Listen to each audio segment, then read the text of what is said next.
Hello again, everyone. Welcome to Mark Rogers TV, the voice of college football. It's a Friday night.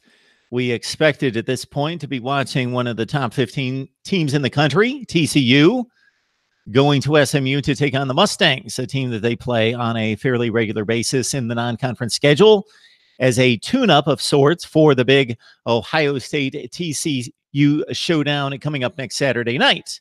What we have is lightning that keeps striking. Therefore, the delay continues on and on and on in the Dallas area. TCU and SMU right now in a weather delay.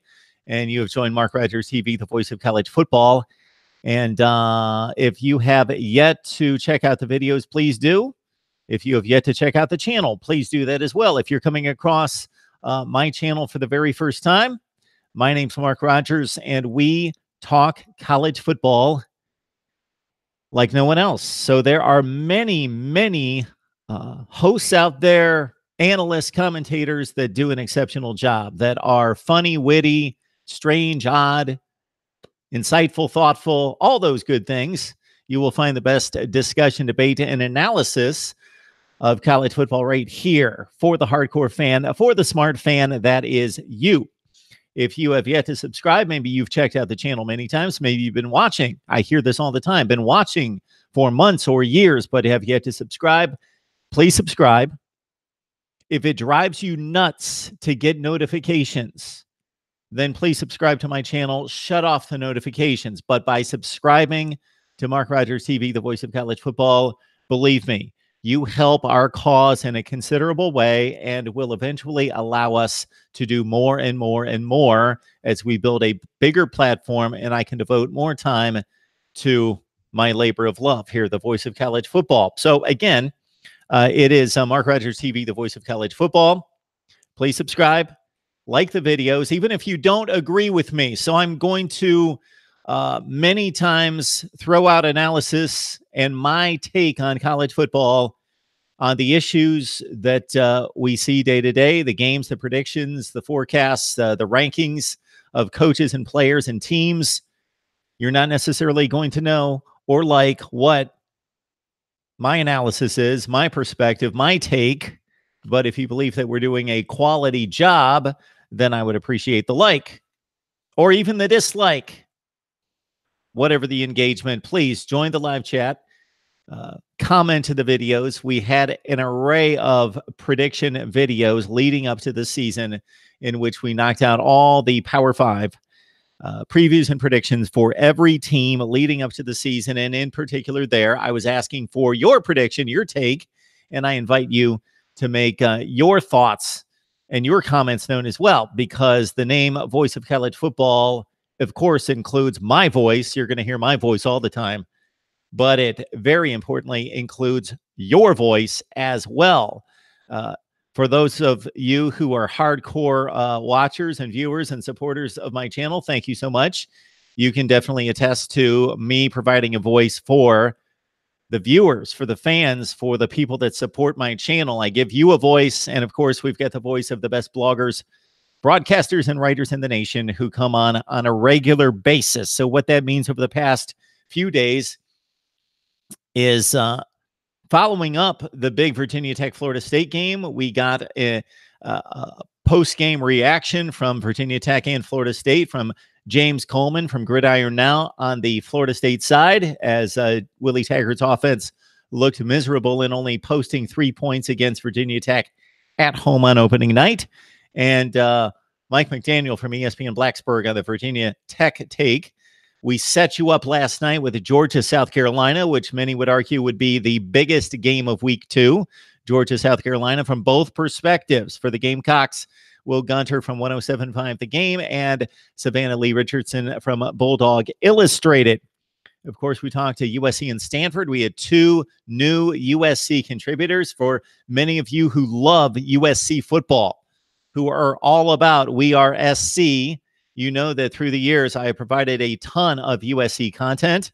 It's been a little bit sparse in recent weeks, recent months, because of not being able to get guests on the show, missing communications and contacts to be able to connect with those people to bring on quality USC guests. I brought in two last night with Scott Wolf from Inside USC and also Alicia De Artola from Reign of Troy. So I hope you enjoyed that conversation, setting us up for USC and Stanford. And if you really love USC football that much and don't want to hear about anybody else, what you do is you look up Mark Rogers TV USC, go to that channel, subscribe there, and you will see nothing but USC content there. You can do the same, you Miami Hurricane fans. If that's all you want to see, don't care about anything else involving the ACC or college football, go to Mark Rogers TV Miami, subscribe there. Or you can do the same with Ohio State, Mark Rogers TV, Ohio State for nothing but Buckeyes coverage. If you want to support me full throttle, then just subscribe to all of them. But first and foremost here at Mark Rogers TV, the voice of college football, and my main channel where we scour the Power Five and cover it like nobody else. So we also had the Stanford side to this big game coming up on Saturday between the Cardinal and the Trojans with Donald King from Last Word on College Football. You may have joined us today if you weren't able to, and not many were. When I do live streams during the day, I think people are at work. People work. My schedule's all over the place at my main job, so that's why I have live streams throughout the week at different times. But most people are working, so I understand that the live streams aren't going to provide too much engagement during the day. But we had Steve Merrill from Pro Sports Information today, prosportsinfo.com. Steve Merrill. Love these discussions with Steve as we break down the betting lines for week 2. And he's a handicapper professionally for the last 20 plus years and provides a perspective on the betting game and the Vegas lines like no one I can find. And we always have a great discussion. I learn a ton. I'm fascinated by the angles and the perspective that Steve has, and enjoy those conversations each and every week. And Steve will join us each and every Friday to talk about the betting lines and the odds and the best plays for that particular week. And he did so this morning. So check out that video as well. All right, our newsletter, Mark Rogers TV, the voice of college football, simply the voice of college football, our newsletter, or maybe we'll nickname it The Voice, comes out each Monday. So we had our inaugural newsletter, and I received many, many complimentary comments, which I appreciate, the feedback, the support. You guys don't realize that when you provide a positive comment to the channel, that keeps me going. I put a lot of time and effort into this channel, and your comments, your feedback, your support keeps me going. On the other hand, if you have criticism of what we do, I want to hear that too. Whether it's positive, constructive criticism to say, hey, Mark, you missed this. Why didn't you do this? You should do this. I don't mind that. But certainly if you have criticism and want to strike up some debate with me, that's why I'm here too. So we're not offended by criticism in any way or to debate college football. That's why we're here as well, and eventually want to figure out a way to do some good with our influence in the college football universe and beyond. But that's for another day. We were supposed to, again, have TCU and SMU with the Horned Frogs on the road going outside the Power 5, but very close to home tonight. And I have some connection with Jeff Mitchell from Frogcast. So that's Frogcast. It's the TCU podcast, Jeff Mitchell. So if we ever get this football game played and in the books, and we have something to talk about with TCU most likely beating SMU or whatever the outcome of the game, we'll really have a story if the Mustangs win. But the TCU prep, of course, for the Ohio State Buckeyes. Kevin McGuffey will join us from Last Word on College Football as well. And Kevin has been on the wrong side of the Kentucky-Florida rivalry, which going back to 1986 is the longest win streak for any major school in the country. I believe any school on any level at the collegiate level, with Kentucky playing Florida every year and not beating the Gators since 1986. I have the ESPN2 broadcast of SMU and TCU on. They're on NFL Live right now, but as they prepped for the game, they showed the highlights, which were fun to watch, of Kentucky's 10-3 win over Florida back in 1986. And the fumble by Florida that wrapped up the game for the Wildcats, the last time that they beat Florida in the Commonwealth, Ricky Nattiel. Does anyone out there? I will check the live chat. Remember Ricky Nattiel of the Florida Gators, who then went on to, and you can fill in the blank. If you guys catch me from time to time, throw in some NFL references, then you know that I may know more about NFL history than I do even college football history. I love the NFL. I'm going to check out the live chat in just a second. But again, I want to remind everyone that if you want to get set for week 2 of college football, we have done extensive previews of USC and Stanford, Georgia, South Carolina, and we've talked Virginia Tech and Florida State this week as well, with the Noles and the Hokies recovering from their big week 1 matchup with lesser opponents this week. But we talked about what's ahead for Virginia Tech, as they should probably go to Durham, North Carolina in a few weeks to take on Duke at 4-0. If they don't, then that will be a major story, because their next 3 opponents are Old Dominion, East Carolina, and William and Mary in some order. And for Florida State, they've got Samford this week, but they've got a date against Syracuse in 2 weeks. And that may not be as easy a contest as we thought it might be. All right, our big kickoff show. We launched our kickoff show before week 1 last Saturday at 10 a.m. Eastern time. We will be back tomorrow, Saturday morning, 10 o'clock Eastern time, to get you set for all the big kickoffs at noon Eastern time, and then instant analysis throughout the day. We already have Alonso 1219. He has made the trip from Columbia, South Carolina, all the way down to Miami to check out the Canes game. And so Alonso 1219 is going to join us for Miami football talk at 10 a.m., along with Jason Ray from Last Word on College Football, to talk about Oklahoma as the Sooners prepare for a down-and-out UCLA team that was upset in a shocking manner to the team that you would have pegged most people as the worst team on the schedule to start the season. Cincinnati goes to the Rose Bowl, and after the Bruins score the first 10 points, Cincinnati comes back and wins it 26-17. So we will talk to Jason Ray about Oklahoma's preparation for UCLA coming off their huge win over Florida Atlantic. My predictions will be out sometime late tonight. I had wanted to and intended on having those predictions out each and every week on Wednesday or Thursday. I will try to do much better, but they will be out earlier than they were last season, when I was typically making predictions at 11:45 in the morning for Saturday's games. But I was 12-7 against the spread, so you may want to listen up for Saturday's predictions. I was 17-4 overall, straight up, and again 12-7 against the spread. In a few minutes, we'll be joined by Kevin McGuffey from Last Word on College Football to talk Kentucky and Florida, as the Wildcats try to follow up its win with a first ever win against Florida going back to 1986. And of course, the Gators won its first game under Dan Mullen. I have made a few inquiries to some Florida media contacts as well to jump on the line and help us talk some Florida Gators.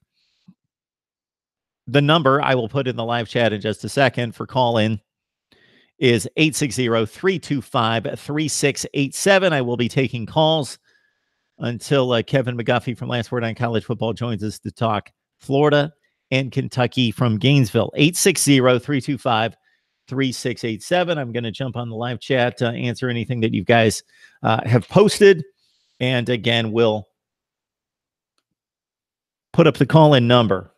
860-325-3687.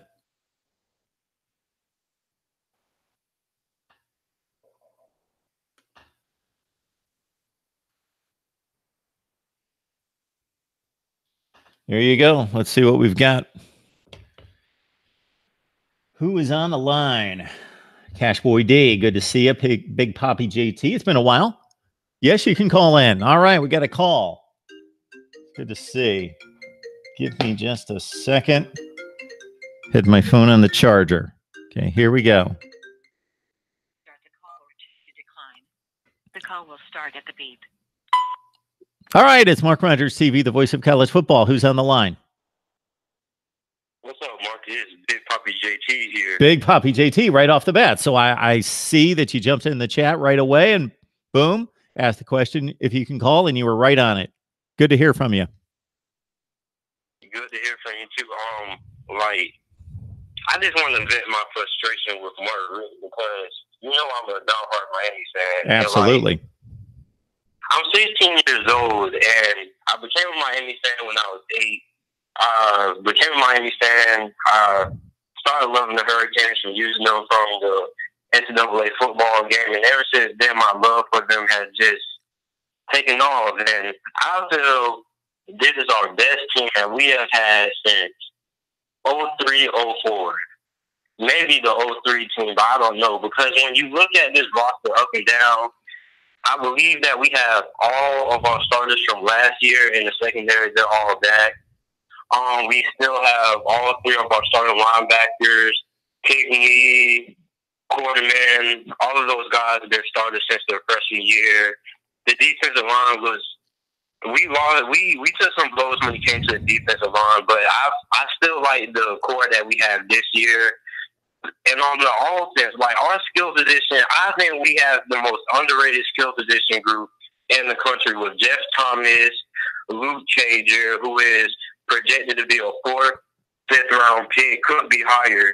And Amon Richards is a 1st-round talent, but his stock is dropping right now because the problem, which I'm about to vent my frustration about right now, is the quarterback position, which is Malik Rozier. I mean, have you ever? I never, like, every time he throws the ball, I just close my eyes because him playing is just so disastrous. Like, in the Facebook group, I was talking about, I personally said I would not watch any Miami games this year if Malik Rozier was the starter.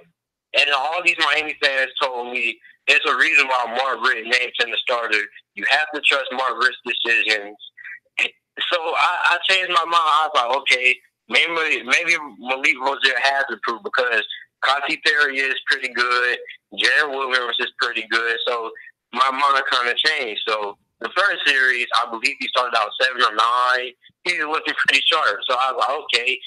And then next thing you know, I'm just disappointed. Like, I know the offensive line was bad, but, like, it was several plays when he had a clean pocket.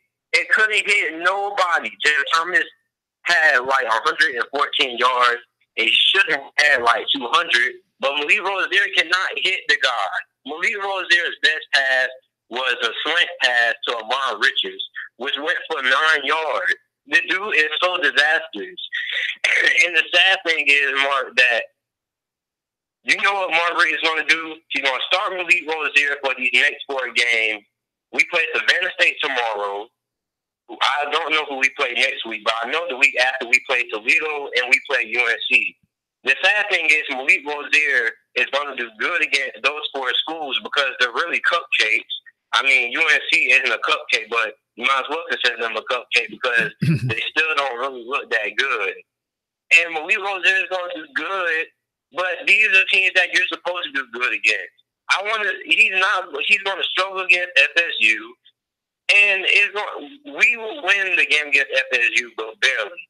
And I'm very scared about what's going to happen when we play Virginia Tech because Malik Rozier is just not the starter. And I believe Katy Perry or Jared Williams should be the starter. I know Mark Richt says he doesn't believe that they know the playbook well enough, but a few years ago, it was a transfer. I believe his name was Vernon Adams. He played for Eastern Washington, which was the school that Cooper Kupp came from, the slot wide receiver from the Rams. Mm-hmm. Vernon Adams, I believe Oregon State, when Oregon State was actually good, it was 25th. And Vernon Adams came and just lit him up. And, like, he just set the college football world on fire. So he transferred to Oregon. He didn't start right away from Oregon because he transferred, I believe, 2 weeks before the season started. So he didn't know the playbook. But by week 3, he was already in, despite the lack of the playbook. And Oregon was pretty good, and it got even better with him throughout the season. And I feel Katy Perry has been there for a year and a half. I think he should have a pretty good grasp on the playbook. And I believe even if he doesn't have the same grasp on the playbook that Malik Rozier has. He can't do no worse than what Malik Rozier did against LSU because it was disastrous. Do you not know how terrible he was? I know the offensive line was bad, but several times Malik Rozier had a clean pocket, and he couldn't hit a guy. And people talk about the play calling. I agree, the play calling was questionable, but it's always a good saying that's called your quarterback makes the person who's calling the plays look better. And Malik Rozier doesn't make Mark Richt look any better. So I'm trying to figure out why is Mark Richt messing around with Miami, this great roster, and he's going to screw us over with having the disaster that is Malik Rozier at quarterback. I don't have a problem with having some growing pains with Kosi Perry because he's our future. But I have a problem with wasting this talented roster with Malik Rozier, who is still the same player he was during this last year. A lot of Miami fans overlooked the fact that he was terrible because we were winning, but I didn't really care. I still thought he was a disaster, and now people saw that he was garbage when we started losing. But he was garbage the whole last season. So I'm just trying to figure out what is going on with Mark Richt. I mean, what is he thinking? Well, you got a lot of good takes there, Big Poppy. You might want to consider your own YouTube channel. That was well stated. I have one. I'm sorry, you do. I actually made a video. As soon as we lost to LSU, I made a video about us benching Malik Rozier, and it did it's at 3.5K views right now. All right. Big Poppy JT's got a YouTube channel, so go support him if you want to hear his take on Miami football. All right. Thank you. So my thoughts there, Big Poppy, are that number one, you talked about the playmakers in space on this team at the running back, tight end, even though they're young, and specifically the wide receiver position. So if they're underrated, they're certainly not underrated by me. I think they're exceptional at the skill position players across the board. I would put them in the top 5 to 8 in the country in regards to their playmaking ability on the outside and at the running back position. And even though the tight ends are young, they're ultra talented. Yes, when Malik Rozier played well last year, yes, let's make the distinction between playing well and having good stats. He had good stats because guys had mismatches against their matchups in the secondary, and he took advantage of that.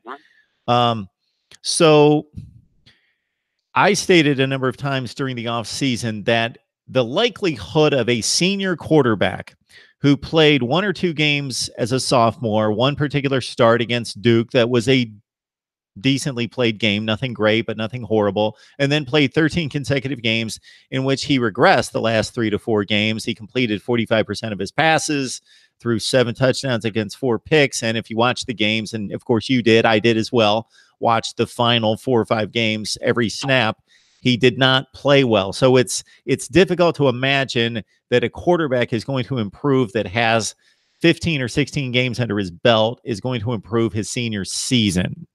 And now it's really hard to believe that he's going to improve this year. He is what he is. And what he is if you would measure his mobility, it's good enough. It's not Michael Vick, but it's good. It's much better than average. The mobility. Okay. The passing ability, does he have the arm strength? Is his arm strength great? No, it's not great, but it's certainly good enough. It's not a matter of arm strength or throwing talent from a distance or velocity standpoint. It's just some guys have throwing ability and then they can learn to be accurate. They have some mechanical issues that can be worked out, and they just, by reps and by repetition and studying their throwing motion and others doing it, can improve. Other guys just are never going to be accurate. They're always going to be scattershot. They have the velocity and the distance and he's just, I find it very difficult to believe that he's ever going to be an accurate passer because now it's 5 consecutive games. Yeah, it's just hard to believe. And you mentioned the couple plays that they made on that first drive, or it must have been the second drive they had the ball, and he hit he hit one down the left sideline, one down the right sideline, and they were decently thrown balls, but there was a lot of space out there, and he kind of just threw it out to the sideline, and he didn't have to throw a great pass.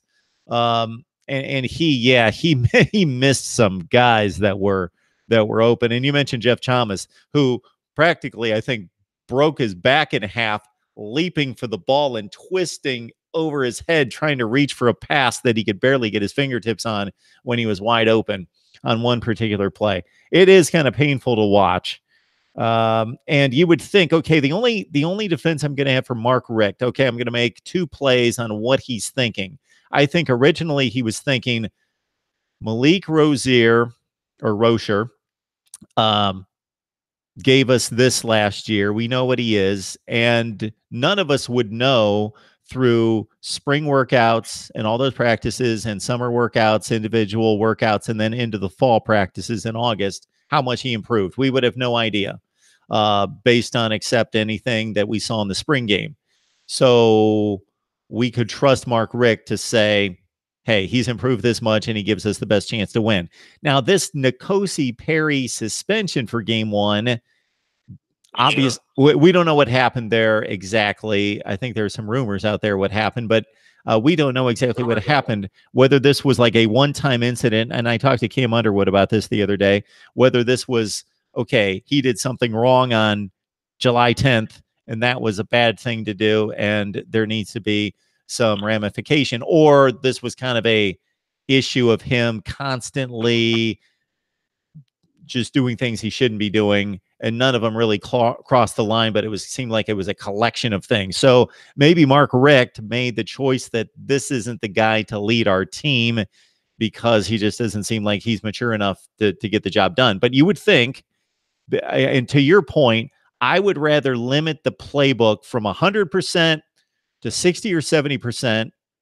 I don't think it's going to hurt you that much if you size down the playbook, dumb it down a little bit, but you got the better athlete with the better throwing talent in the lineup, and that's N'Kosi Perry.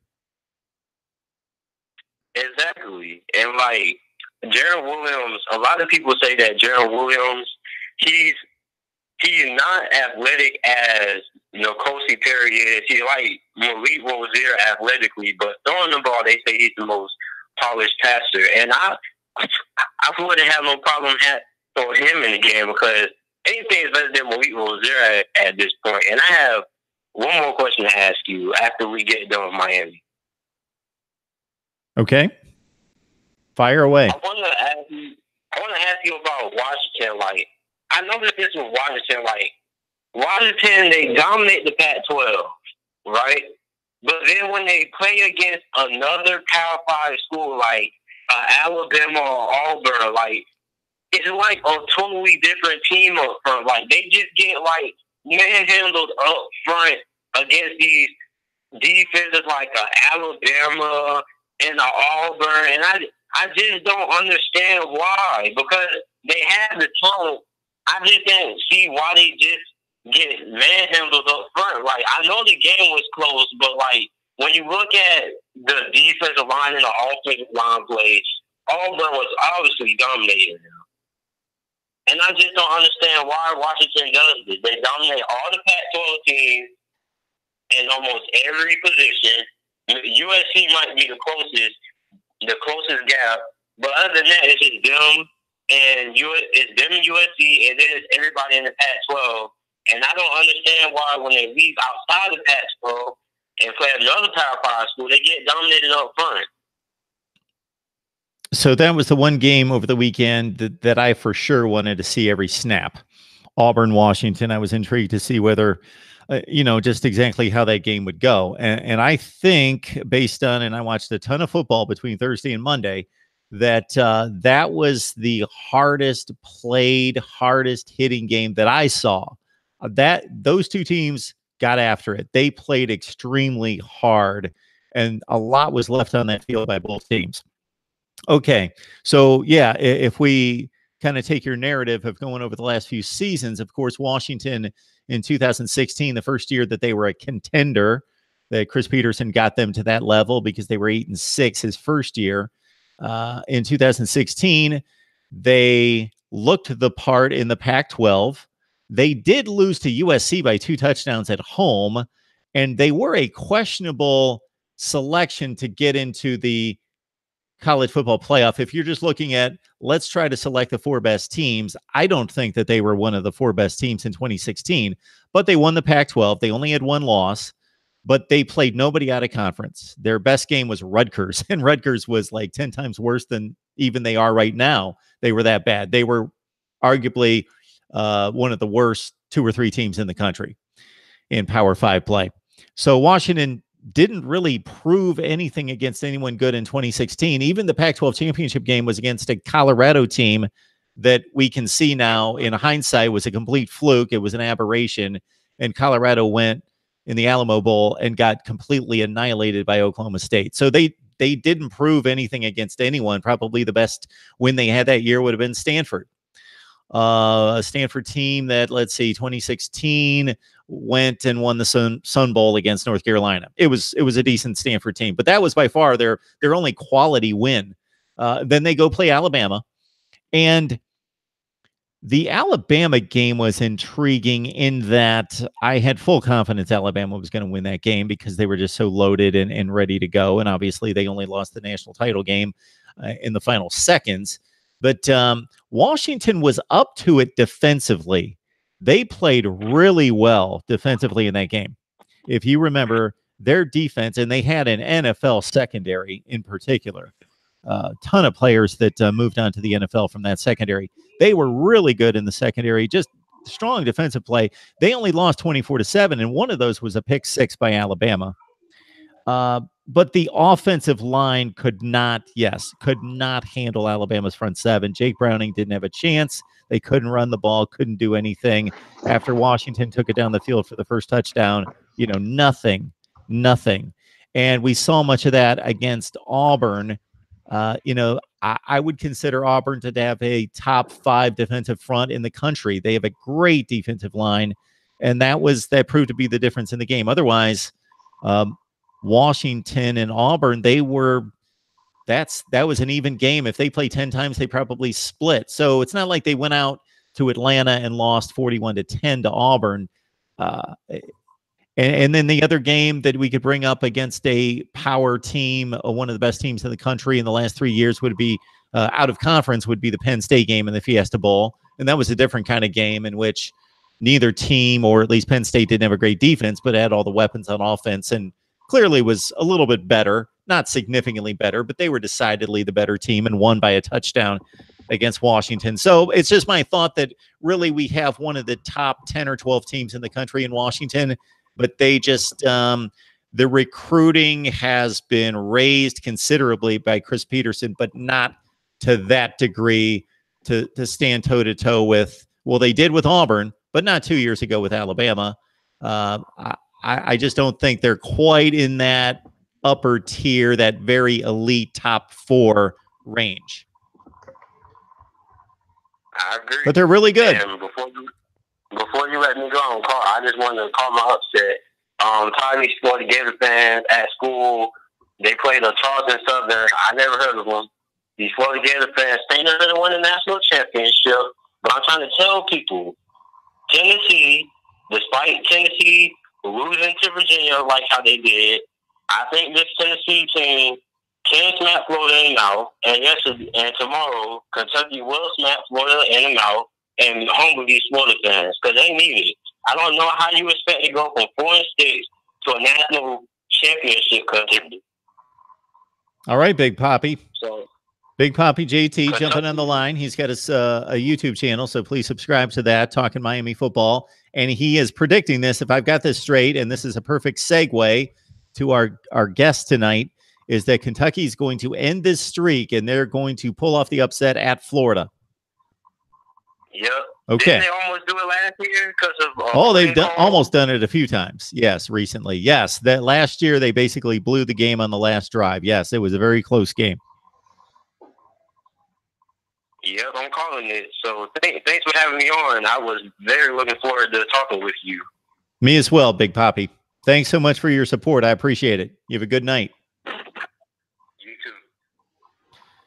All right, there we go. So this is a perfect segue. So I produce these shows to a T, apparently, because we got Kevin McGuffey on the line from Last Word on College Football, who, of course, covers Kentucky football, and that's near and dear to his heart. Kevin, how you doing today? I'm doing great, Mark. How are you? That was, as you said, that's some pretty good producing right there. You have the that phone call in front of you, and now this. That's right. So we had a Miami phone call, and that was all about Miami, and then about Washington, and then out of nowhere, he predicts the upset of the week. That's Big Poppy JT, that Kentucky's going to finally get it done. Kevin, I don't know if you saw any of the ESPN2 broadcast, the lead into what was supposed to be a game between SMU and TCU. They've got a lightning delay, but they were showing the highlights of the 1986 game, Kentucky defeating Florida 10-3 in the Commonwealth. And it was just fun to watch a game from 32 years ago and to see the highlights.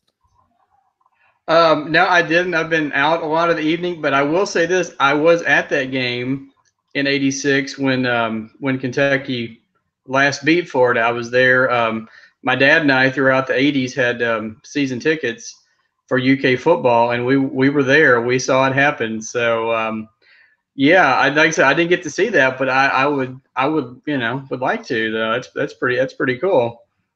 So ESPN digging into the archives for that. I don't know where that game was broadcast at the time. I have no idea. Obviously, at that point in time, that's at the point that I was watching, of course, a ton of college football. I was about 18 years old, and if you went a few years before that, then your college football Saturday was pretty scarce in terms of locking in on just a few big games, because that's what all that was on. But by that time, you're pretty safe on being able to find a couple games on Saturday night, and the college football coverage by the mid 80s really expanded, and still not close to anything that we see now. But you could pretty much watch college football all day by that point, and it was just heaven for those of us who love the sport. Let's dive into these Wildcats here. So, of course, Kevin, most of us didn't see game number one. So a little insight into what you saw, especially since you're breaking in a new quarterback. Well, the Cats played Central Michigan, a team that went 8-5 last year out of the MAC. They won 35-20. The score, may not have been indicative of how the game really went, because Central Michigan got all 20 points of their points off of turnovers. As you said, the Cats, breaking in a new quarterback, Terry Wilson. Junior college transfer that we've talked about a lot. He came in, I think, honestly, just had, some jitters. I think he even admitted he was a little nervous. He had 3 turnovers, had two fumbles and an interception. One of the interception led, directly to a touchdown. Actually, all of them led to points. Like I said, he was nervous. Late in the second quarter, he took a shot, hurt his shoulder, went out of the game. Gunnar Hoke, who's the backup, came in, led the Cats. Very impressive drive, 71 yards, I believe it was, right before the half, that put Kentucky up 21-20. And then the second half, they just kind of dominated. I would say they wore down the Chippewas, but they, Benny Snell and AJ Rose behind those two guys, both of them ran for over 100 yards. Snell was actually, there was some question whether or not he was even going to play on Saturday, because he reportedly had spent Friday night in the hospital, had 102, supposedly like 102 temperature. But he ended up running, for 120 yards, and then AJ Rose ran for like 104, and they had four touchdowns between them, and the other one was the touchdown pass from Gunnar Hoke. They, like I said, you could tell it was the first game. It was the first game. Kentucky, I think, is one of maybe 4 or 5 teams in college football that has their quarterback, had never taken a snap in a game, before Saturday. Wilson was a junior college, and Hoke's been in the program for 3 years, but had never actually played in a game until last Saturday. So I think it's a combination of jitters and that first game, getting that first game out of your system. So that's kind of an overview of what happened last Saturday. So I'm curious to see, now that I look at the numbers and hear your description on the quarterback play, because Wilson 11 of 18, 78 yards. So that's not a whole lot of production out of 11 completions, the 2 interceptions. And then Hoke comes in, only hits 4 of 9, but he's more effective with the touchdown pass, no turnovers, and 50 yards passing. So was it a situation in which Wilson was named the starter, and then we believe that Hoke might have received some play because of his ineffectiveness, or was the plan to play 2 quarterbacks going in? I don't know if the plan was to play 2 quarterbacks. Like I said, Wilson got a little banged up at the end of the first half, and that's when they put Hoke in.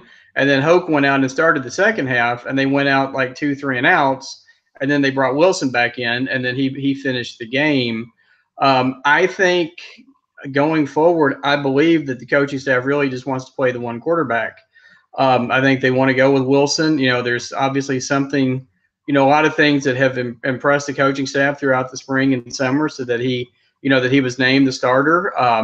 He has that, the run pass capability.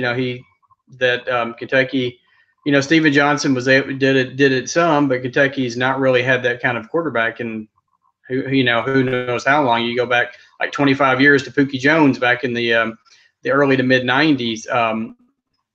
I think unless Wilson just comes out and just has another game where 2 or 3 turnovers, interceptions, fumbles, I think they really want to go with Wilson and stay with Wilson.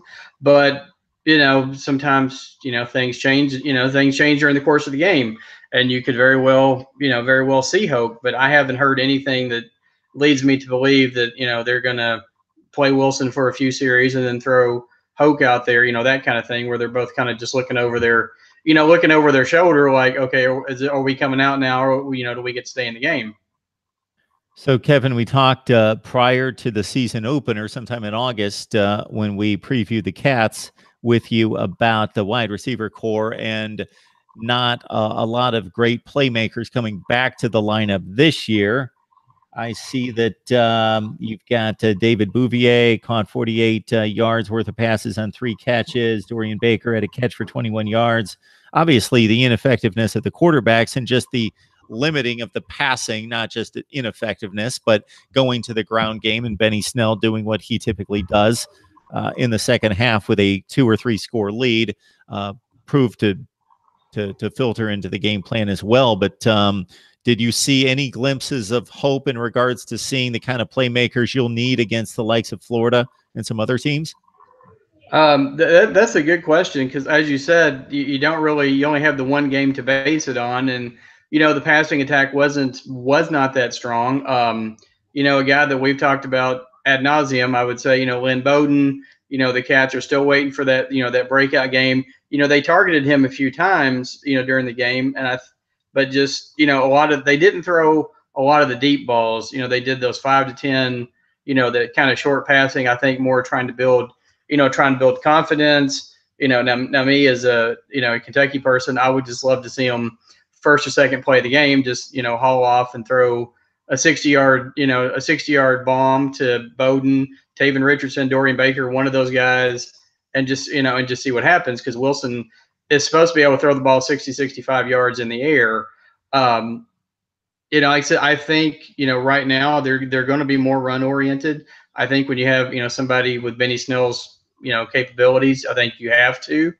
And and then AJ Rose, as I said, did a great job on Saturday. And then you also have Siam King, who can also run, has done a good job in the past running the ball. It's like you have those 3 guys. I think they're going to try to, of course, Florida's defense is a whole lot different than Central Michigan's, but I think they're going to try to establish the run.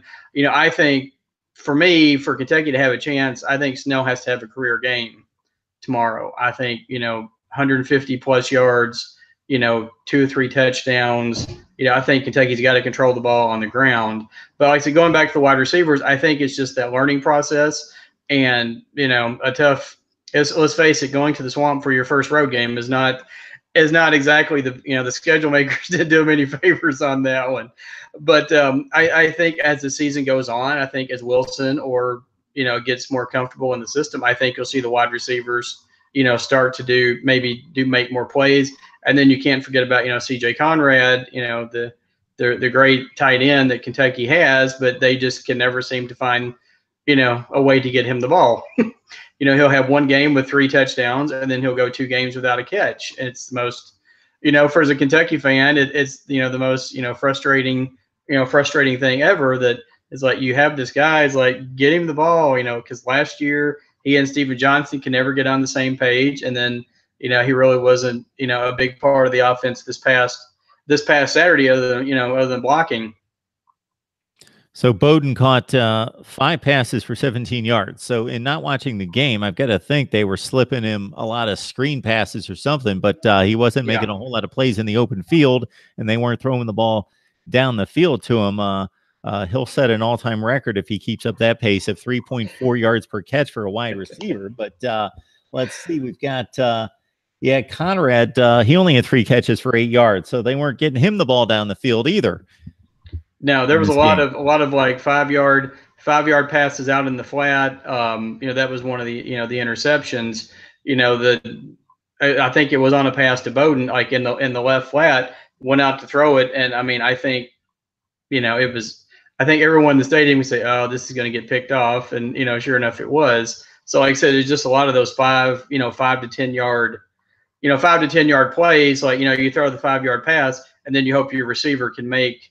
Can miss it, make them miss a tackle, break a play, for a longer one. But like I said, I think hopefully going forward, that's something, they'll be able to stretch out the passing game some, because you would think, the defenses are going to crowd the box, looking to try to stop Snell, and that should open up the passing game. But we will see. We'll see what happens. So our take on Florida leading into this season, with the help of a number of contributors, including our friend David Waters from Gators Breakdown, was that Florida probably weaker at linebacker than they've been in forever, just really depleted at linebacker. The secondary is typically good, led by Chauncey Gardner, one of the best in the business. The defensive front, extremely good as well, with C.C. Jefferson and company. So it's not a vintage Florida defense. They were kind of off their game last year. Not bad. They were still very good, but not a great national top 5 to 10 defense like they've been since going back the last 10 or 12 years, almost every year. A decent defense, but you have a situation where neither team has a star quarterback, a quarterback that can be relied on, either from the standpoint of making a ton of plays and carrying the team, or even from the standpoint of just being reliable. So Felipe Franks has much more experience, but it's marginal experience. He has yet to show us that he's more than a kid that's going to be scattershot, complete 50% of his passes and make some mistakes, versus what we saw in game 1 against Central Michigan with Wilson and with Hoke. So I wonder if as Mark Stoops given any indication this week that you know of that there's still a quarterback battle and he's going to make that decision, and they're still either going to play 2 or make a decision this week that the better quarterback in practice this week has the job in Gainesville? Everything that I've seen and heard and read is that they want to go with Wilson. They want him to be the guy. They think he can be that player. As I was, we're talking about, I think unless he just comes out and just has a horrible game, throws, 2 or 3 picks right off the top or fumbles, I think they're going to put him in there. They're going to stay with him. And, maybe, I'll say this and then they'll come out, and Hoke will play, who knows, will come out and play. But I will say I watched some of the Florida game. I was, just from last year to this year, I was pretty, I thought Franks looked a whole lot better than, what I had seen in the past, especially, in pocket. Just, I don't know if it's something with, with Dan Mullen, with his offensive schemes, but, I thought he looked, because, he started against Kentucky last year and got pulled. And, Luke Del Rio is the one that, led the comeback and, the game that Kentucky fans don't want to talk about. But another one of those. Yeah. I have to. I don't know if I just a glutton for punishment, but currently up at Last Word of College Football, I've got a preview of the game, but I also went through the record books, and I came up with the Kentucky's top 5 most heartbreaking losses to Florida. And so I called it a part therapy session and part part game preview. Of course, I put a poll up on my Twitter page, and I had some of my followers chimed in on it, and it's a run in for my daughter. Hey. And so of course we're flexible here on Mark Rogers TV. You know that, Kevin. Whatever needs to be done. Yeah, I understand. So obviously last year, not to play spoiler, but yeah, last year's game, of course, won. Not just because it's the most recent, but just because of what happened. So, yeah, it's just that history is just ugh. But anyway, I think one thing I'm thinking sitting here, one stat that jumped out at me was the fact that Florida gave up 220 yards on the ground to a FCS school, Charleston Southern. And of course, the flip side of that is you can say, yeah, a lot of that happened when the starters, you had the 3rd and 4th string in. But as a Kentucky fan, that's the number that that's what you've heard like all week. It's like, well, if these guys can run for 220 yards against Florida, as you said, this may not be one of their top defenses like you have expected. What could a healthy Benny Snell do against these guys? So that's kind of been one of the things that's been going through. A lot of people have talked about this week that hey, their run defense may not be that great. We might be able to run for a large number of yards. And like I said, I think Snell's got to have a career game. I think Kentucky's got to keep the ball 35 minutes, figure out a way to keep Florida's defense on the field and maybe try to wear them down in that 4th quarter, just, with Snell and even, with AJ Rose or King. When I opened the Kentucky box against Central Michigan, I could have predicted, had there been anything that you would have asked me that I would have predicted and been a certainty in opening that box score, it would have been Benny Snell. I could have probably come within a few yards of guessing the carries and yardage out of Benny Snell. Just a known commodity, consistent, whatever the defense, he's gaining is 20 carries for $125, and that's what it was last week against Central Michigan. Now, I'm going to guarantee, Kevin, something. I'm going to make a guarantee about this week's game. Despite your passing woes and the inexperience, and now Terry Wilson and or Gunnar Hoke having to play their first road game in a very hostile environment, I guarantee they're going to be more effective than Charleston Southern's passing game. They completed 5 passes out of 16, which is awful, but it's not nearly as awful as how effective they were in completing 5 passes. They completed 5 passes for 3 yards. They had 3 yards passing for the game. Yeah, I saw that. I saw that stat, and I was like, "Oh my gosh!"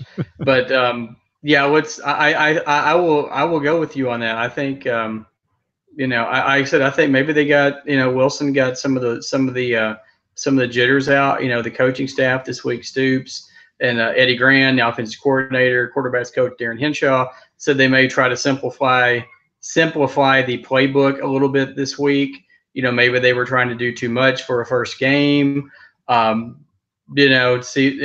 what happens. But yeah, that was, like I said, the 220 yards rushing, stands out. But then, the little to no yardage through the air is, like in this day and time, that's almost unheard of unless you're just a straight, one of those teams, a Nebraska, Oklahoma, somebody from the 1980s where you ran for, 500 yards in a game and, passed for like 3. Yeah, this is unheard of, 3 yards passing. Even the service academies will throw it 3 to 5 times, and they'll complete a couple, and they're usually for big gainers. But I notice, in contrast to the Benny Snell workload against so Kentucky played, let's make a distinction here. They played a good MAC school that, as you mentioned, was 8-5 last season versus a Charleston Southern. So there's not a comparison between level of play, even though certainly Kentucky was the much better team. And much better program. That Florida had the luxury of not beating up its running backs at all.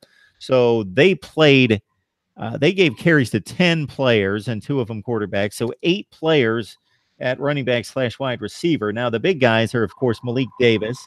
He only carried it 6 times for 38 yards. LaMichael P. Ryan is one of their best running backs, who had 2 carries for 28 yards. Jordan Scarlett, who almost had 1,000 yards 2 years ago, then was suspended last year, only had to carry it 6 times for 24 yards. So they kept those guys pretty fresh, just gave them a little bit of work out of the game, and they win 53-6. So it's going to be a pretty fresh football team that you play in Gainesville. Yeah, no, you're right. Like I said, kind of game. Those are the kind of games. Hopefully, Kentucky will have one of those next week where they play Murray State, who's an in-state school, FCS school from the Ohio Valley Conference. It's one of those games where you just want to get in, you want to win, and you don't want to get anybody hurt, and you want to get your second, third string guys. As you said, you get your first team guys a few reps just to keep.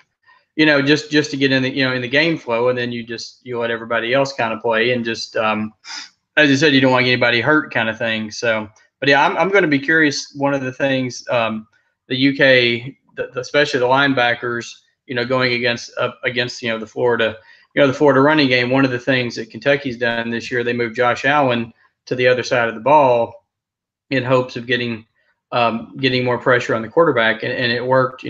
It worked last week. He had, a sack and, a couple of tackles for loss and, things like that. They switched him and Jordan Jones.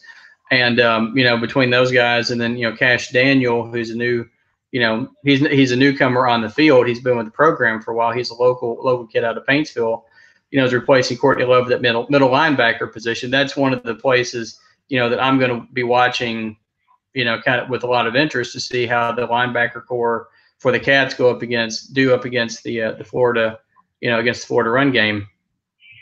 All right, Kevin McGuffey from Last Word on College Football. Please join him there for his college football coverage and his rundown memory lane, a very painful memory lane with Kentucky losing 30, whatever the number is. It goes back to 1986, 31. Sorry to push it a couple more. 31 consecutive games to Florida. And we got to see the tape on ESPN2 from the 10-3 win against the Gators way back when, in a game that Kevin remembers and attended. Yeah, I was gonna say I'm just gonna go out and say it now. I came on here last year and almost Joe Namath to victory.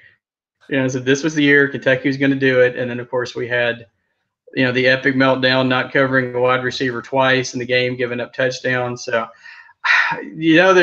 we've been talking a lot this week that people say this is the year, this is blah blah blah blah. I think it's kind of like Tennessee. We lost 26 straight to Tennessee, and then we won the game starting a third string, a wide receiver, at quarterback, Matt Rohr. It's like the streak is going to end when you least expect it. I want to pick Kentucky to win, but I mean, I said Florida by 7. I think 27-20 was my prediction. So, and I'm just gonna, do the what do you call it? The opposite of what I really hope is going to happen. So, like I said, I said Florida by 7, but I think the team feels, obviously they blew it last year. They know they blew it last year, and I think they're really trying to use that as motivation for this season. If Kentucky, I think if Kentucky was playing at home this year, I do think they would. I think they would win. I think it may not be that way for a while, but I think in Stoops' 6th year, he's got the talent level at Kentucky as high as it's ever been. So, like I said, I'm saying Florida by 7. So, Kentucky fans and the guy you were talking to before, sorry, you can send. If I'm wrong tomorrow, I will be the first person to jumping up and down and say, "Woohoo! I'm glad I was wrong." Well, for your sake, Kevin, I hope you're wrong as well, and the Cats finally make history and end this awful streak against the Florida Gators. And David Waters and our other Gators friends certainly have had plenty of easy times and cherished victories against the Wildcats. So they could use 1 year of humbling and humility this particular season. All right, Kevin McGuffey, last word on college football, talking up Kentucky's quest to end a huge streak, the longest in college football in consecutive losses, 31 against Florida. Kevin, we appreciate you stopping by. Oh, thank you, Mark. I appreciate it. Always enjoy getting to talk with you. It's always a lot of fun. I really, really appreciate it. Absolutely. All right, Kevin, you have a great enjoy the game. All right, we'll do what we can. We'll hope to enjoy it. All right. Again, Kevin McGuffey from Last Word on College Football getting us straight on Kentucky's effort to snap 31 consecutive losses against Florida. SMU and TCU finally on the field with SMU with the ball. First drive of the game. I'm going to check this one out. Want to see TCU in particular, but my good buddy Sonny Dykes, who we interviewed at American Conference Media Days, check out that interview if you'd like, talking about his attempt to rebuild the SMU program. And yeah, Sonny's joined us a few times here at Mark Rogers TV, so we appreciate that. But again, TCU, of course, one of the top 15 teams in the country and a huge date against Ohio State. And they gave a big place to SMU last year, and I think it was pretty much a game through about 3 quarters. So we'll see if the Mustangs can put up a fight against a much more talented TCU team. And of course, SMU racing off to a possible touchdown here. I believe he's in the end zone. So SMU scores on its first drive. And other than this, I will take calls if anyone wants to call in. If not, then I will shut it down. And most likely, depending on the time and the how I'm feeling at the time, we will fire up the live stream following the TCU SMU final, especially if we've got a historic upset. It's only 1 touchdown, but the SMU Mustangs get on the board with an early impressive drive against TCU. I will look over the games for tomorrow and knock out my predictions. Keep in mind, I was 17-4 straight up last week, 12-7 against the spread. Sign up for the newsletter. So if you talk to anybody on the chat that is signed up for the newsletter, I think they will give you positive feedback on the newsletter. So sign up for the newsletter by sending your email address to MarkRogersTV@gmail.com. MarkRogersTV@gmail.com for the Voice of College Football newsletter. And we'll get that out to you starting next Monday with our wrap on week 2 and all the other things that we have in store. And if you get that out to us and would like to see the week 1 newsletter, I can send that your way as well. All right. Remember, 10 o'clock in the morning, Eastern time, Saturday morning, we will do our kickoff show each and every Saturday. There might be an exception here or there, but we will be on the line at 10 a.m. Eastern time tomorrow with our kickoff show. We will talk Oklahoma with Jason Ray from Last Word on College Football. Alonso 1219 is going to stop by, and we will invite our myriad of guests to join us. And otherwise, you will be stuck with me for close to 2 hours analyzing college football, taking your calls. So it's 860-325-3687. Last chance tonight. Otherwise, I might be on after the SMU TCU game. Or again, tomorrow, I'll be taking your calls as we preview all the action and then joining you throughout the day with instant analysis. And if you didn't join us last weekend, Thursday night, Friday night, throughout the day on Saturday after all the big games, Sunday night and Monday night, we joined you with live streams with instant analysis of all the big games throughout the weekend. And we will do the same throughout the day on Saturday. Thanks so much for the support. Please like, comment, and subscribe to Mark Rogers TV, the voice of college football. I will see you guys very soon.